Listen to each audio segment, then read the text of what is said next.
Personnellement, moi je veux travailler dans l'aéronautique plus tard. C'est ma passion depuis quelques années. Donc la prépa, ça m'a permis d'accéder, enfin de pouvoir accéder à mon rêve. Moi, ce que je voudrais faire, c'est plutôt travailler dans l'automobile et la conception au niveau design de l'automobile. C'est ça qui m'intéresse.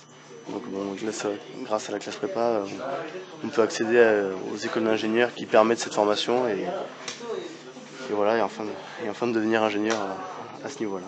Ça nécessite du travail, quand on doit s'investir, il y a du travail à la maison, il y a de l'attention à avoir en cours. Mais on arrive à avoir du temps libre, quoi. Si on arrive à concilier l'attention au cours, le travail à l'extérieur dans des temps normaux, on s'en sort sans trop forcer. Donc on peut faire des choses en parallèle, quoi.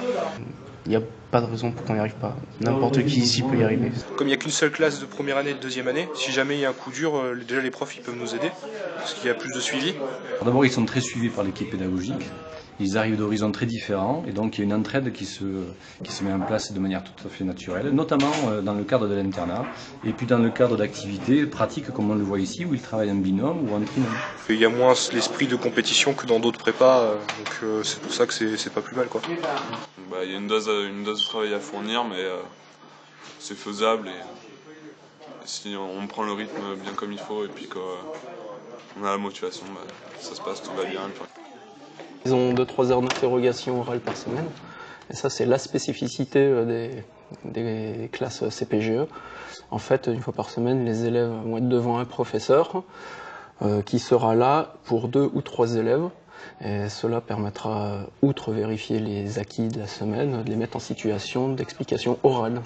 Et la finalité de cette épreuve orale est de les habituer à avoir une certaine prestance orale, à ne pas hésiter dans le choix des mots.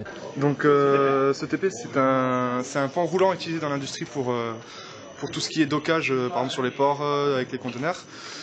Et donc on a une version miniature qui a été mise en place par notre professeur ayant pour but de manipuler quelques sous-systèmes de l'automatique et de l'électronique. Et nous sommes actuellement en train de l'améliorer dans le cadre d'un projet professionnel servant pour les concours.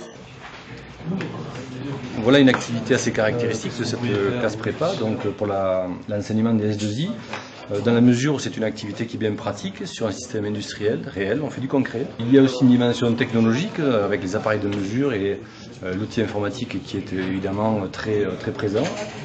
Et puis une troisième dimension qui est l'aspect scientifique. C'est-à-dire que les problématiques et les concepts fondamentaux pour le génie mécanique et pour le génie électrique seront abordés en cours.